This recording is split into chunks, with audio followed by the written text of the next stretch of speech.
Wananchi wapendwa, karibu katika Leadership Beyond Self, jukwaa ambapo mamlaka yanahojiwa, ukweli unasimama na uongozi unapimwa si tu kwa sauti kubwa ya maneno, bali kwa uzito wa huduma kwa watu. Mimi ni Isaac Leonard na hapa ndipo siasa hukutana na maadili na habari za leo hupimwa kwa mustakabali wa kesho. Katika nyakati ambazo tamaa ya madaraka imekuwa kelele na uadilifu unajaribiwa, tunasimama, tunachambua na tunauliza maswali magumu. Nani anafaidika, nani analipa gharama, na nani anaongoza kwa kuzingatia wengine kabla ya nafsi yake? Kaa nami kwa sababu huu si mjadala wa kawaida tu wa kisiasa.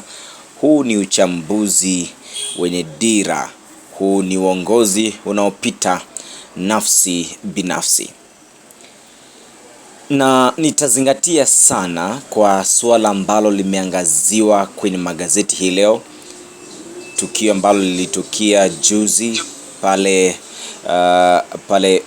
Othaya, maeneo ya Nyeri County ama katika county ya Nyeri. Na tuseme tu kweli, na nitakuwa kama nitabadilisha lugha ili kwamba kufana kwamba kila mmoja amehisi kuwa ndani ya swala hili kwenye Leadership Beyond Self.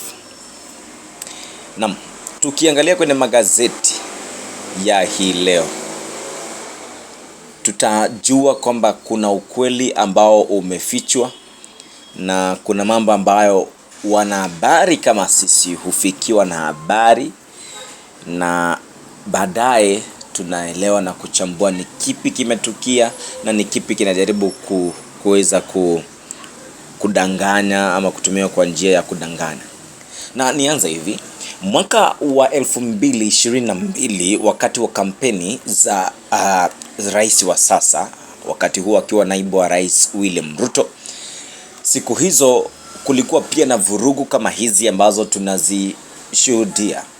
Na si kwamba ni sababu yoyote, lakini tuseme tu ni kwa sababu ya kulewa kwa watu kwenye madaraka, na wengi ikiwemo huyu ambaye rais wa sasa alikuwa akisema kwamba hawezi akafanya jambo kama hilo katika uongozi wake, na hawezi akahujumu the opposition ama pande ya upinzani wakati ambapo wanafanya mambo ya kampeni zao.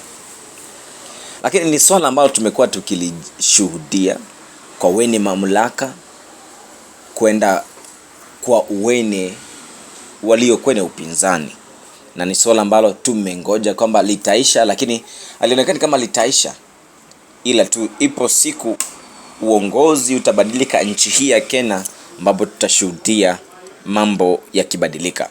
Tukiangalia katika gazeti la The Standard hii leo, linasema kwamba the untouchable, kwa kizungu inasema the two Mount Kenya politicians, Murang'a Women Representative Betty Maina and Mathira MP Eric Wamumbi, are at the center of explosive claims linking them to violent disruption of former DP Rigathi Gachagwa's church meetings.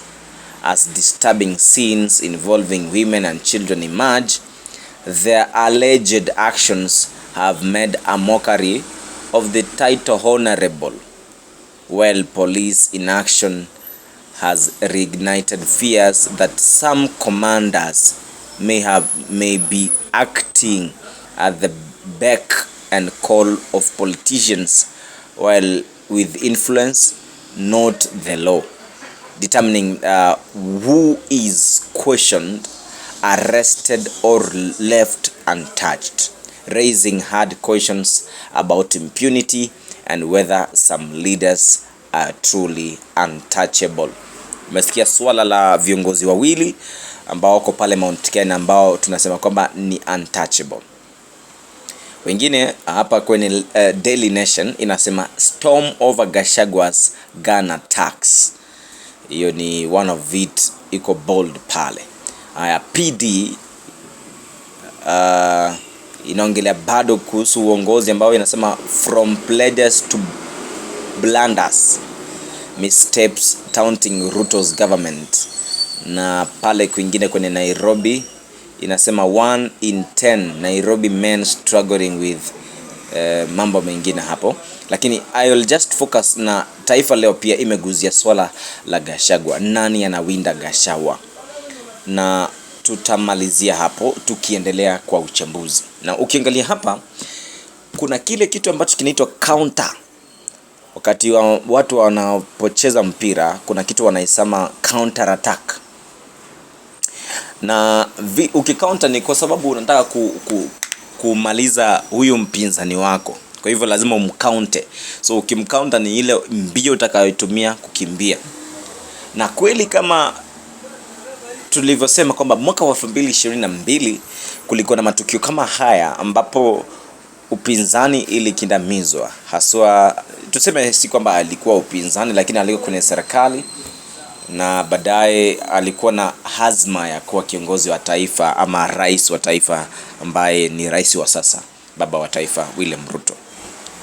Na tuseme kweli, kwa kikweli ni kwamba swala hili limekuwa na mambo ambayo tumeona tena mwaka 2026, mwaka tu kabla ya kuingia kwenye uchaguzi mkuu wa mwaka 2027 Agosti. Na swali ambalo tunajiuliza ni kwamba hawa ambao wengine walikuwa wameenda kotini kusema kwamba kweli huyu ambaye ni Gachagua ni kwamba alikuwa ameframe mambo yale yaliyotukia pale kanisani. Mimi kama mwanadamu na kama mtu ambaye anahoji na anajua siasa, na kwa muda ambao nimejua siasa, kama ingekuwa kwamba Gachagua alifanya hivyo vyote na akapanga na maafisa wa polisi, saa hii tungekuwa tunaongelea maafisa wa polisi ambao wameshikwa, wengine wamesimamishwa kazi, na wengine pia wamefikishwa kwenye DCI. Kumbuka kisa ambacho yule ambaye ni pale Nyeri, polisi ambaye alipiga raia hadharani, na haikuchukua siku 2 kabla huyu hajaweka kwa pale mahakamani na kupelekwa ili kuweza kujibu mashtaka. Na hilo ndilo tungependa kuliona na hatujaliona pale katika maeneo ya Othaya. Ukweli ni kwamba siasa chafu inachezwa nchini Kenya, na mambo mengi ambayo tunayaona si yale ambayo kweli ambayo tulitarajia kuiona kwa serikali ambayo inaongoza hivi sasa.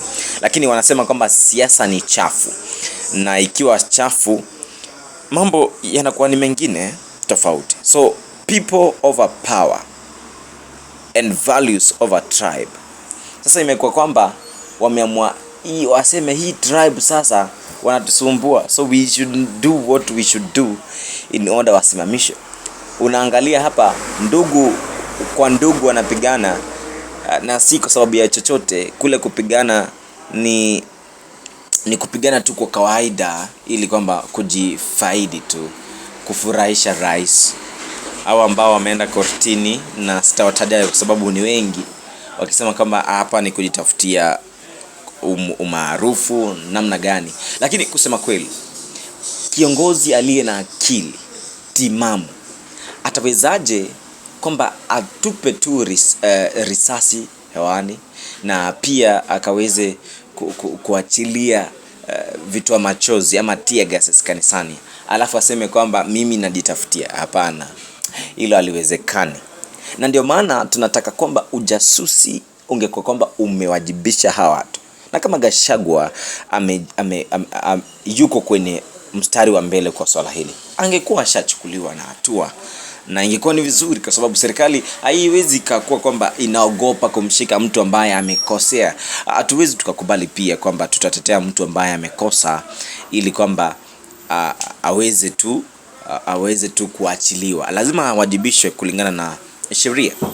Kwa hiyo nimalize kwa kusema hivi, haya ni mambo ambayo kila chama haswa vyama vingi pale Mount Kenya vimekuwa vikitafuta ushirika, na ushirika lazima utafute mambo pale kwa ground, na kwa sababu umaarufu mwingi umeonekana na Gachagua, serikali pia inajaribu kudhibiti, na pia kuna hatari kwa sababu mambo mengi yana hatari yake. Ukifanya hivi unajihatarisha mwenyewe. Kwa hivyo tuseme tu kikweli, hili lililofanyika Othaya halifai na halitawahi ungwa mkono kwa vyovyote na yeyote nchini, na wale ambao wameweza kufanya haya yote wachukuliwe kulingana na sheria ya 2010.